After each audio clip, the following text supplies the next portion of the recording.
আসসালামু আলাইকুম সবাইকে। আমি ডক্টর জাহিনুল আলম ফায়েদ। আজকে আমাদের একটা মাস্টার ক্লাস হবে অন আনকনশিয়াসনেস। তো যখনই আসলে আমি মোটামুটি ইন্টার্নশিপে ছিলাম, তখন থেকে একটা টপিক বা এই টপিকটা আসলে আমাকে অনেক ভোগাইতো যে আমার সামনে আসলে যদি একটা রোগী অজ্ঞান হয়ে যায়, তাহলে do I really know how to manage him or her. এটা একটা বিগ কোয়েশ্চেন ছিল আমার কাছে, এবং আমার সিনিয়র বলো বা স্যাররা যারা বলো, এটা আসলে প্রপার অ্যান্সার আমি কোথাও পাইনি। Number one. নাম্বার টু হলো যে এই জিনিসটা নিয়ে এটাও ভাবি, ধরো আমি তো ডিএমসিতে আমার intern third year fourth year fifth year মোটামুটি সব ব্যাচেই কম বেশি পড়ানোর অভিজ্ঞতা আছে। তো এই টপিক নিয়ে কোয়েশ্চেন করলে আসলে কারোরই দেখি আইডিয়া থাকে না। সো এটা একটা ভাবনা যে কখনো যদি এমন হয় যে আমি নিজে অজ্ঞান হয়ে গেছি, তো তখন আসলে মানে কেউ কিছু করতে পারবে কিনা। সো এই ধারণা থেকেই আসলে ক্লাসটা রেকর্ড করা। ঠিক আছে, ওকে। তো আমরা ক্লাসে চলে যাই।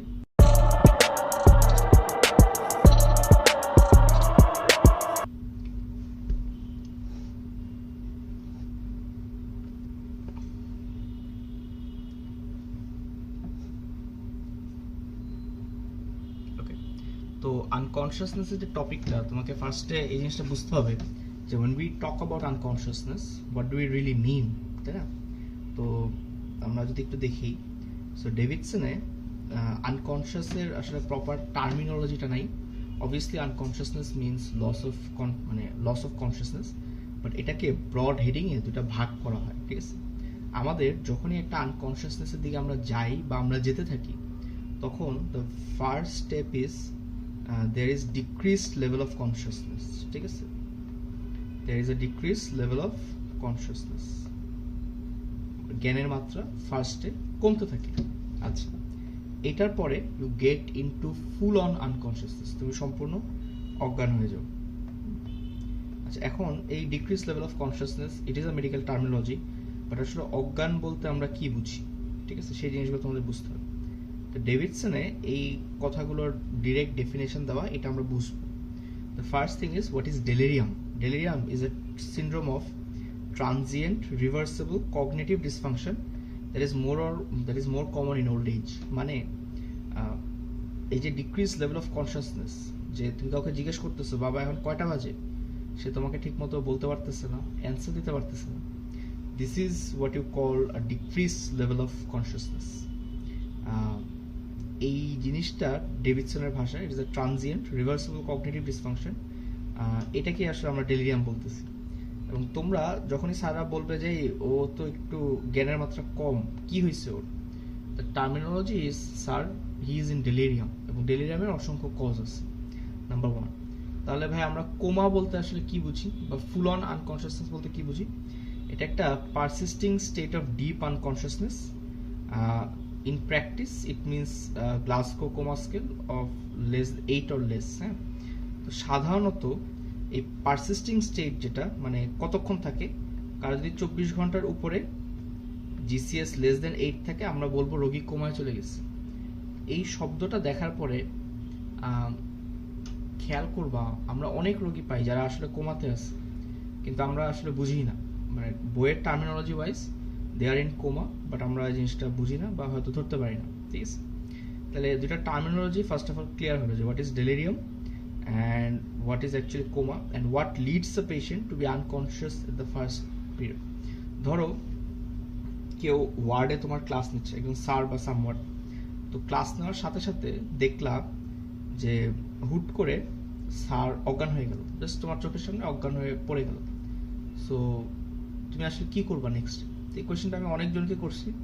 কেউ বলছে ভাইয়া মাথায় পানি দিব, কেউ বলছে ভাইয়া পা উঁচু করে রাখবো, কেউ বলছে ভাইয়া ব্লাড প্রেশার দেখবো, অনেক কিছু বলে আর কি। তো এটার প্রপার অ্যান্সার হলো, যখন কেউ মানে তোমার চোখের সামনে ফেইন্ট হয়ে যায়, কনসিয়াসনেস হারায় ফেলে, what is the first thing you see? The first thing you see is you see the carotid. The number one thing you see is the carotid. কেন carotid? তার কারণ হলো, কারো যদি কোনো ফেটাল অ্যারিথমিয়া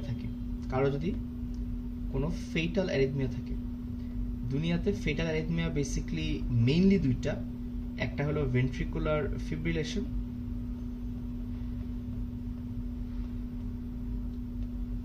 ঠিক আছে? আচ্ছা, V5টাই মেইনলি জানো, ঠিক আছে?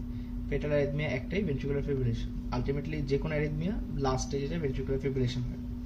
তো কারো যদি কোনো ফেটাল অ্যারিথমিয়া থাকে অফ এনি সর্ট, তাহলে এই ফেটাল অ্যারিথমিয়া যখন শুরু হয় তখন brain does not get its blood supply, মানুষ কনসিয়াসনেস হারায়, জ্ঞান হারায়, ঠিক আছে?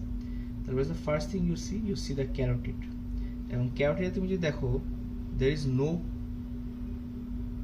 মানে ক্যারোটিড পালস নাই। সেকেন্ডলি তুমি ইমিডিয়েটলি ইউ স্টার্ট সিপিআর, ঠিক আছে? ইমিডিয়েটলি ইউ স্টার্ট সিপিআর, ওকে? আচ্ছা, সিপিআর কিভাবে করবা ওটা নিয়ে আমি একটা স্লাইড দিচ্ছি, ওটা দেখে নিও। সিপিআর এর ক্ষেত্রে সাধারণত আমরা একটা প্রোটোকল আছে, এটাকে বলা হয় ALS, basic life support protocol. ওই রেজিমেন্ট ওয়াইজ আমরা সিপিআর দিব, এবং CPR is important. Why CPR important? কারণ তুমি যখন সিপিআর দিচ্ছ কাউকে, তখন আমাদের নর্মালি ইজেকশন ফ্র্যাকশন কত, 60% থাকে অ্যাভারেজ হিউম্যান বিইং এর। তুমি যখন কাউকে সিপিআর দিচ্ছ, তখন তোমার প্রেসারে হার্টটা বিট করতেছে, ওই বিটের কারণে দেখা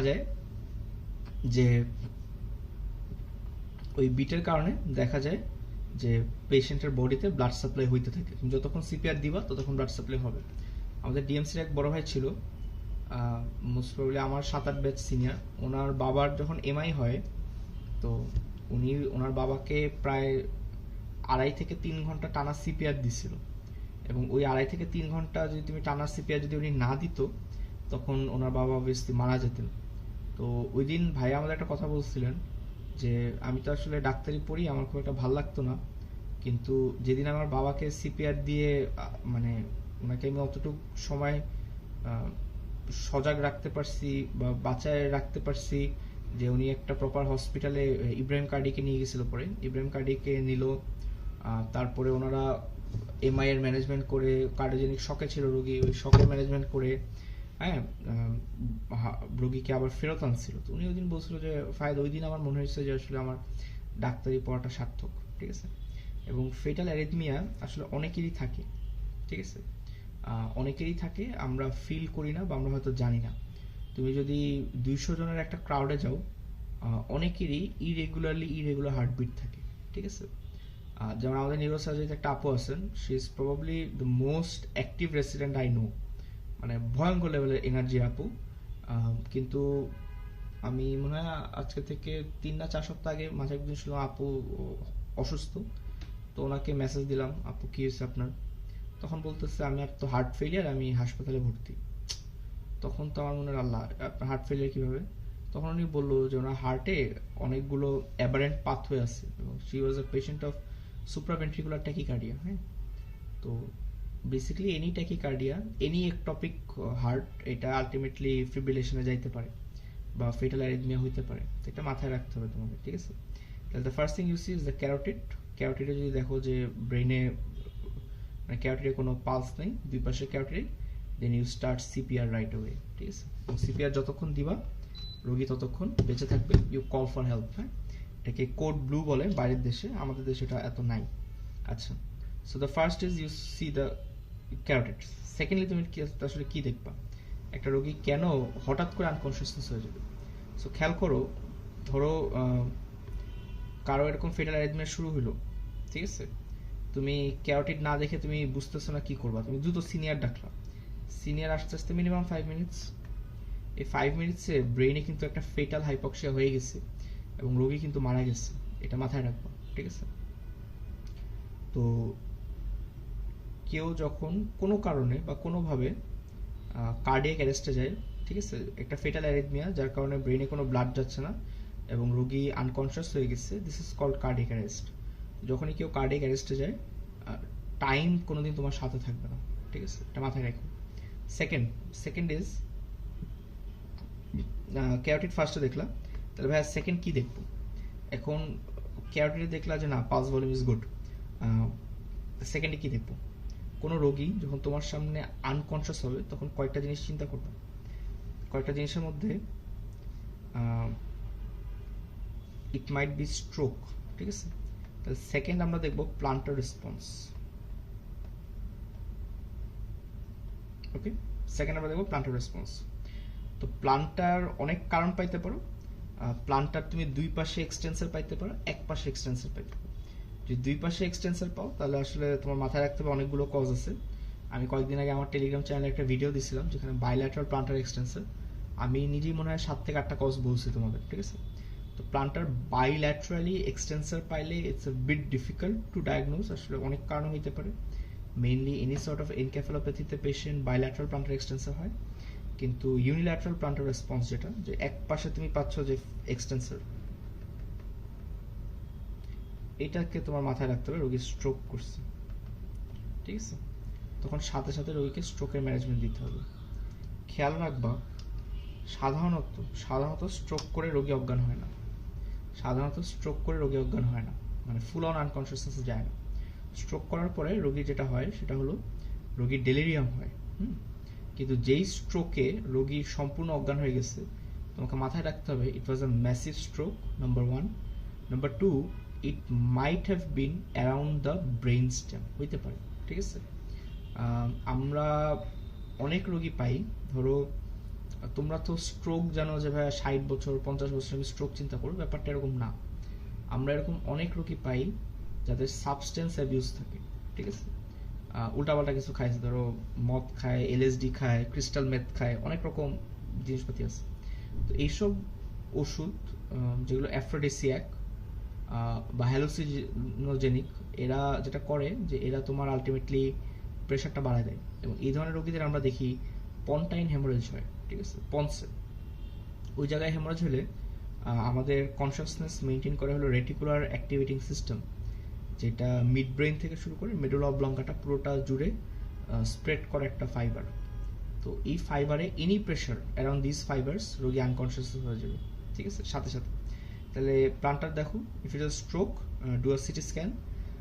স্ট্রোকের রোগী মারা যায় অনেক কারণে, এর মধ্যে number 1 cause is brain herniation, যে সাথে সাথে মারা যায়। তো তোমার যদি মনে হয় যে রোগীর ব্রেন হার্নিয়েশন হওয়ার চান্স আছে, রোগী unconscious, you can just start mannitol start করো। তারপরে রোগীকে মাথার দিকটা 45 ডিগ্রি করে দাও, ঠিক আছে? মানে 45 ডিগ্রি অ্যাঙ্গেলে রোগীর মাথাটা করে দাও। তারপর রোগীকে হাইপার ভেন্টিলেট করো। হাইপার ভেন্টিলেট করে বেশি একটা মাস্ক পরলা, ব্যাগের মাস্ক পরে জোরে জোরে চাপলা। হাইপার ভেন্টিলেট করলে বডি থেকে কার্বন ডাইঅক্সাইড লেভেলটা কমে যায়, কার্বন ডাইঅক্সাইড ওয়াশ আউট হয়। Carbon dioxide is a potent vasodilator in the cerebral ভাস্কুলেচার।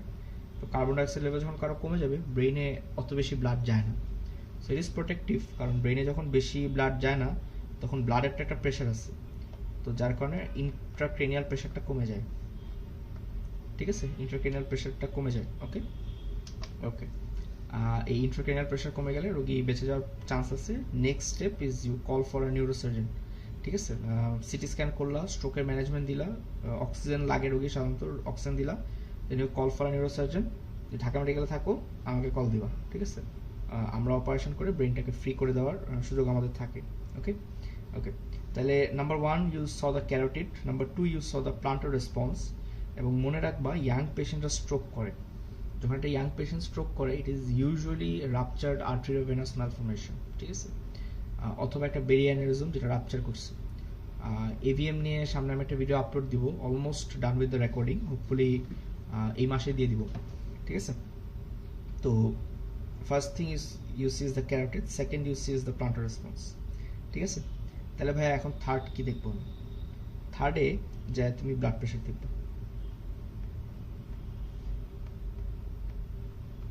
ঠিক আছে? বিপি দেখবে। বিপির মধ্যে আসলে কি কি জিনিস পেতে পারো, ঠিক আছে? বিপির মধ্যে আসলে কি কি জিনিস পেতে পারো? বিপি এমন হইতে পারে রোগীর শকে চলে যেতে পারে, দেয়ার ইজ এ চান্স, ঠিক আছে?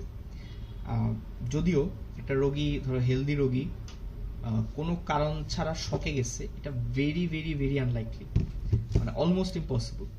শকের অবভিয়াসলি একটা কজ থাকবে। রোগীর ইন্টারনাল হেমোরেজ হতে পারে। এখন ইন্টারনাল হেমোরেজটা আসলে তুমি ধরতে পারবো না কিরকম ইন্টারনাল হেমোরেজ।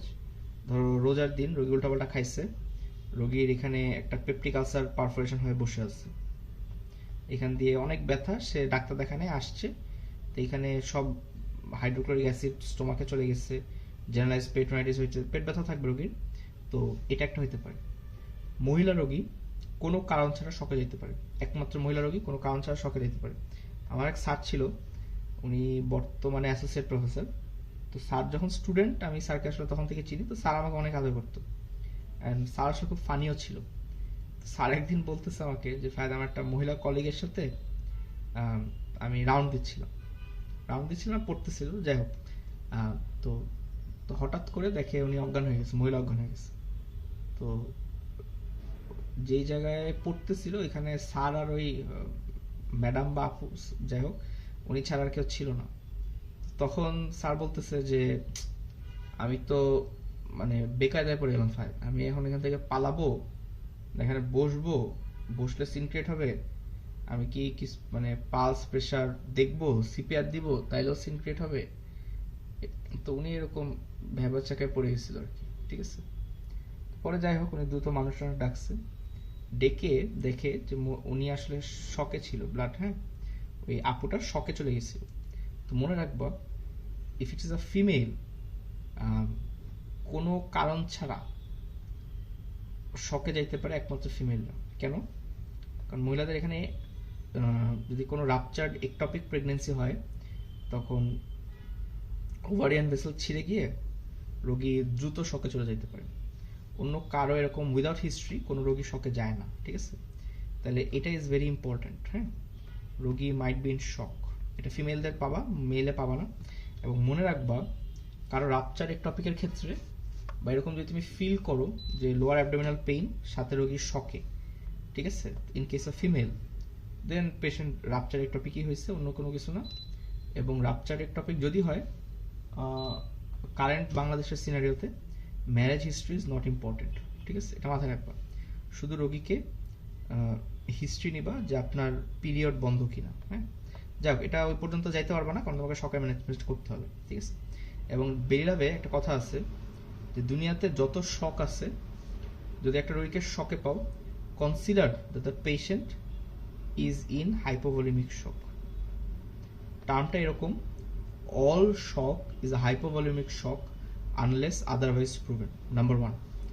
Second কথা আছে, all hypovolemic shock are hemorrhagic shock unless otherwise proven.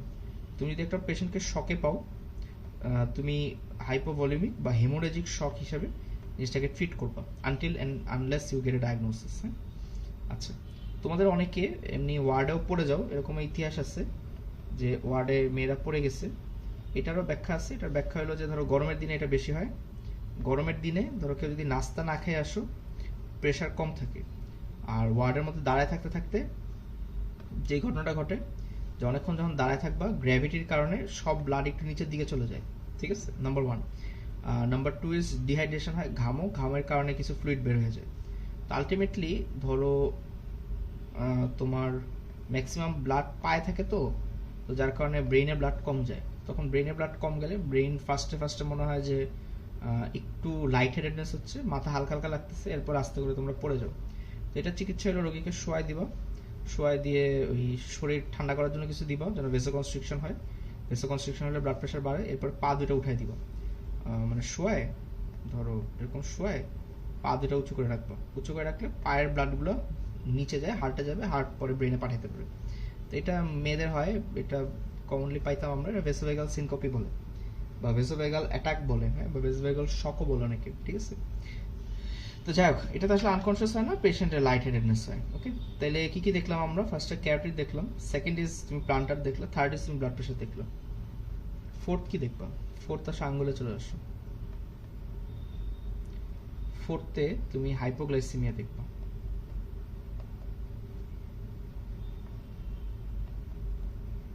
এটাকে আমরা সিবিজি বলি, হ্যাঁ, ক্যাপিলারি ব্লাড গ্লুকোজ।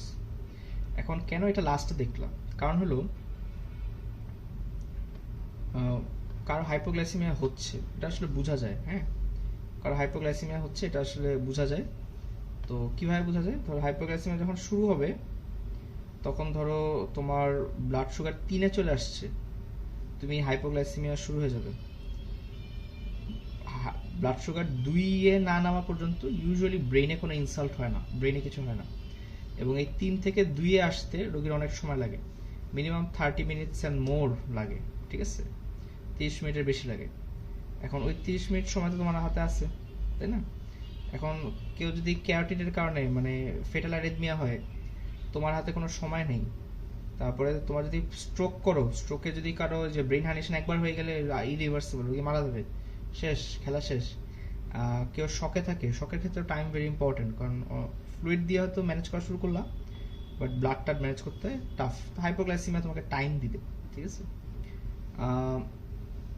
ওকে, তাহলে the first thing you see is the carotid, second is you see the plantar, third is blood pressure, fourth is hypoglycaemia.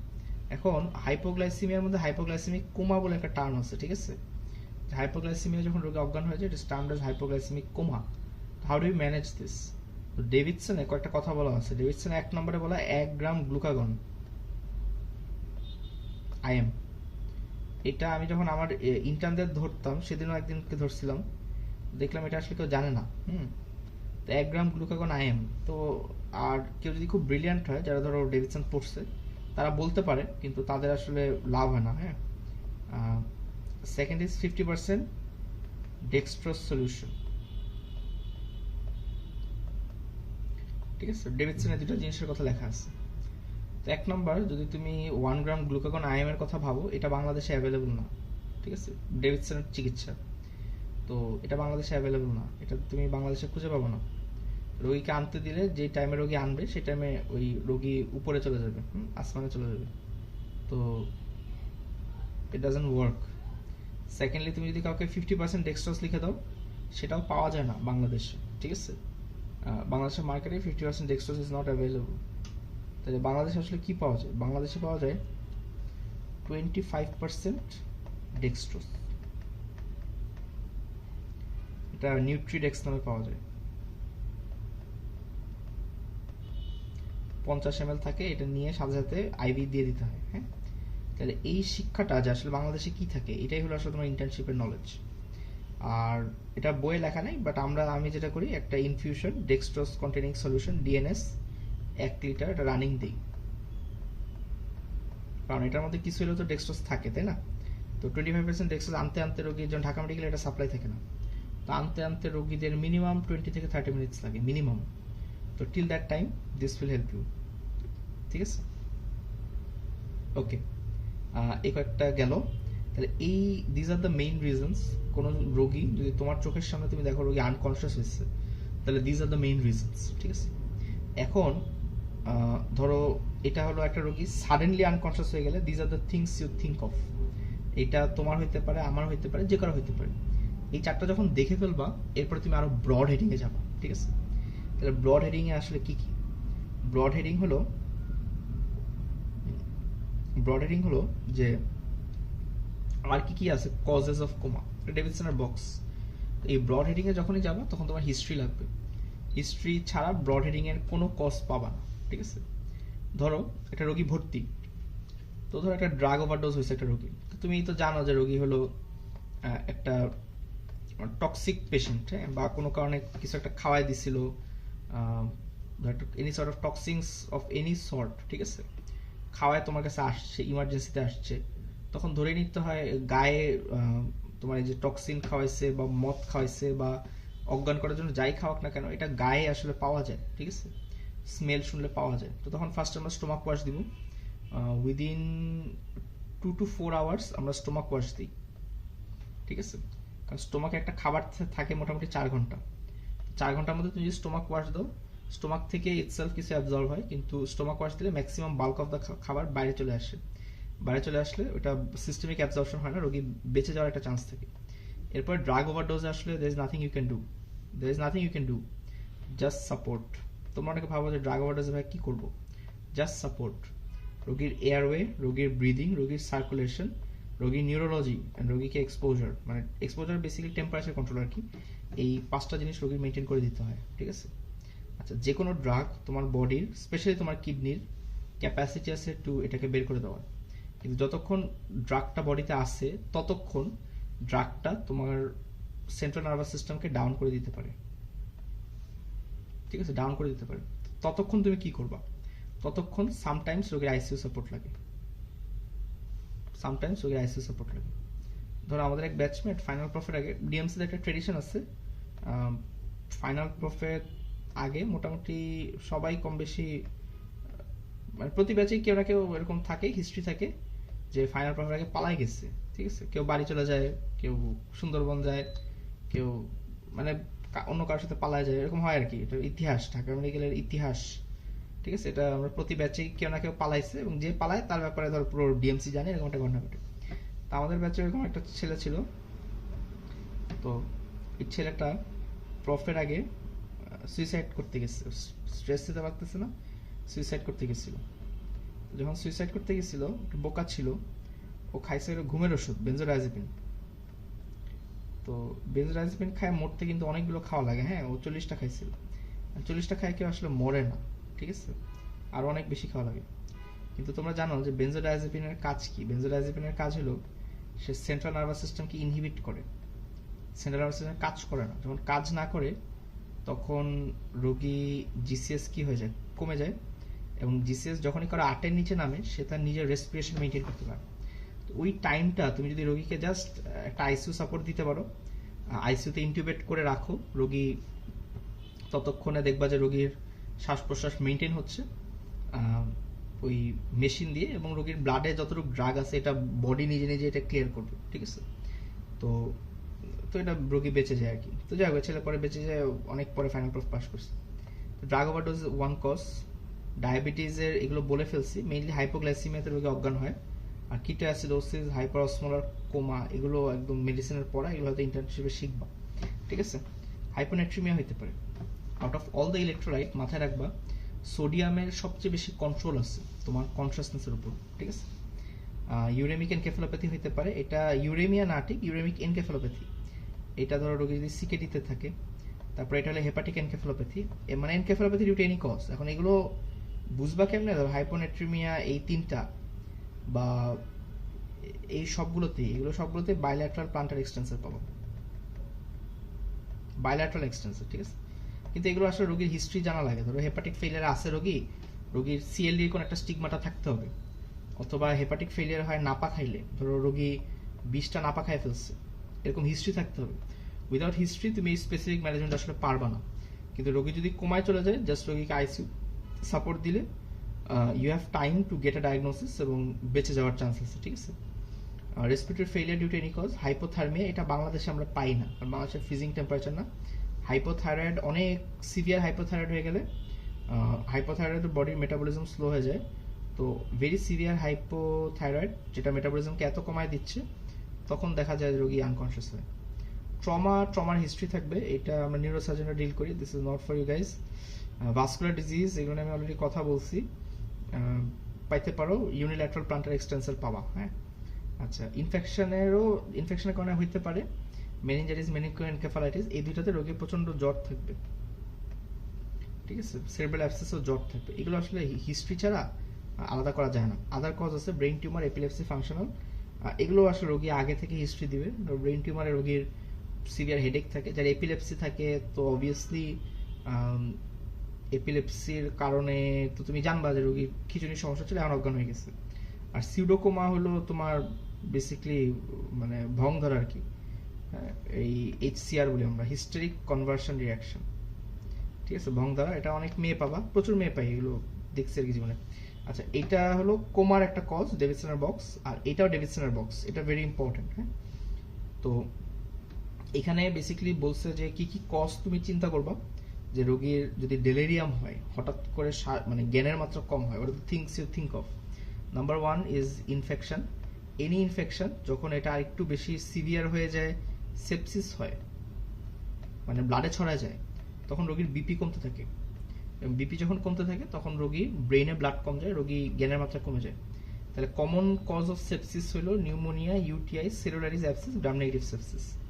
তো এগুলো হলে তোমার treatment খুব ইজি। নিউমোনিয়ার জন্য একটা স্পুটাম সিএস, ইউটিআই এর জন্য ইউরিন সিএস, স্কিনে সেলুলারিস বা অ্যাবসেস থাকতে পারে, এটা রোগীকে এক্সপোজ করবা, ভালো মতো এক্সপোজ করতে হবে।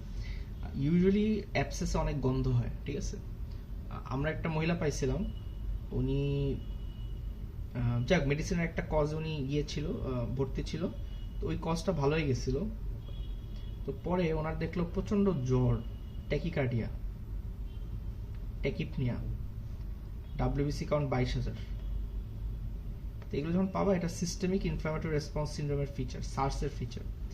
তো এটা যখন এসে পড়ে তখন তোমার রোগীকে ইনফেকশনের কজ খুঁজতে হয়। তো ইনফেকশনের কজে তোমার ইনফেকশনের কজ খুঁজতে যায় ব্লাড সিএস টিএস সব দেওয়া হয়েছে, মানে স্পুটাম সিএস, তারপরে তোমার ইউরিন সিএস সব দেওয়া হয়েছে, কিছুতে কিছু পাওয়া যাচ্ছিল না। তো পরে আমি একদিন দেখতে যাই, দেখলাম যে আমি আবার এক্সপোজারে বিশ্বাসী, ফুল এক্সপোজ করা উচিত। তো এক্সপোজ করে দেখি ওনার পেরিয়ানাল রিজন একটা অ্যাক্সেস, মানে গন্ধ আসতেছে। এখন গন্ধ তো ধর একটা রোগী অজ্ঞান 3-4 দিনে, তো দ্য হিউম্যান বডি স্মেলস আ লট, হ্যাঁ।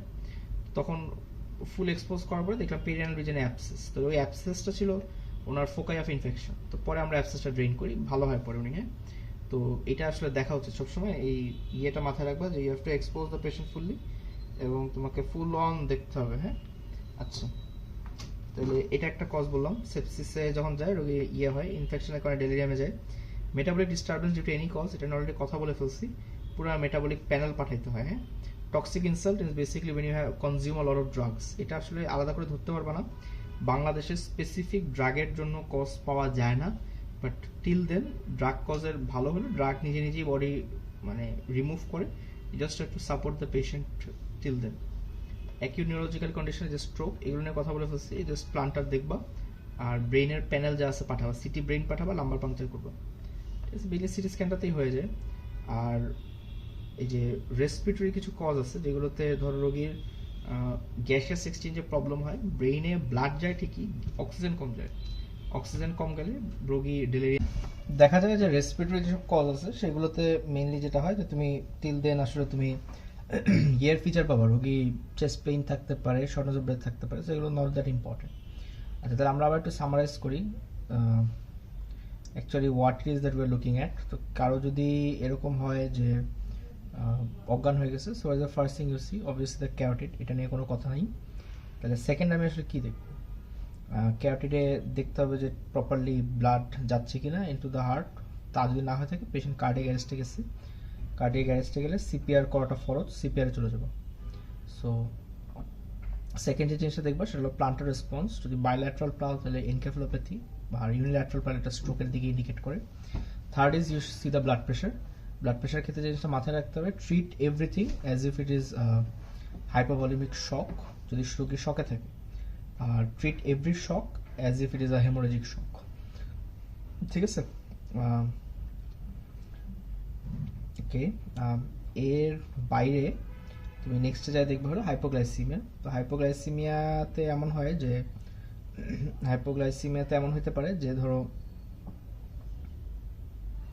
রোগী কোনো কারণে ধরো তোমার যে 25% ডেক্সট্রোজ দিব অথবা ডিএনএস চালাবো। আচ্ছা, আরেকটা যেটা বললাম যে ফেটাল অ্যারিথমিয়া, এটা আরেকটা ফেটাল অ্যারিথমিয়া ছিল, সেটার নাম হলো অ্যাকচুয়ালি তোমার পালসলেস ইলেকট্রিক্যাল অ্যাক্টিভিটি, পিইএ। সেটা হয়তো আমাদের একটু দেখতে হবে, ঠিক আছে। সেটা অনেক সময় থাকে, এটা ইসিজি না করলে আসলে বোঝা যায় না। ভেন্ট্রিকুলার ফিব্রিলেশনের একরকম ফাইন্ডিং, পিইতে একরকম ফাইন্ডিং, এটা ইসিজি না করলে আসলে বুঝতে পারবো না, ঠিক আছে। ওকে, গেল এতটুকু গেল আমাদের। এরপরে কজ অফ কোমা ইভ্যালুয়েট করবা, এগুলো সবগুলোতে আসলে হিস্ট্রি লাগে, হিস্ট্রি ছাড়া তুমি এটা আসলে ভিতরে ঢুকতে পারবে না। এগুলো মনে হয় সবগুলো আমি কথা বলে ফেলছি। কজ অফ কোমা ইভ্যালুয়েট করবা, কজ অফ ডেলিরিয়ামটা ইভ্যালুয়েট করবা যে এই দুইটার কোনো কিছু আছে কিনা, যদি না থাকে দেন ফাইন, মোটামুটি এর মধ্যেই তোমার ডায়াগনোসিস হয়ে যাবে। এর বাইরে আসলে রোগী অজ্ঞান হওয়ার বা জ্ঞান হারানোর আসলে কোনো কজ নেই, ঠিক আছে, যা আছে এটার মধ্যেই, ঠিক আছে। তাহলে আমাদের ক্লাস এতটুকুই। থ্যাংক ইউ সবাইকে, আসসালামু আলাইকুম।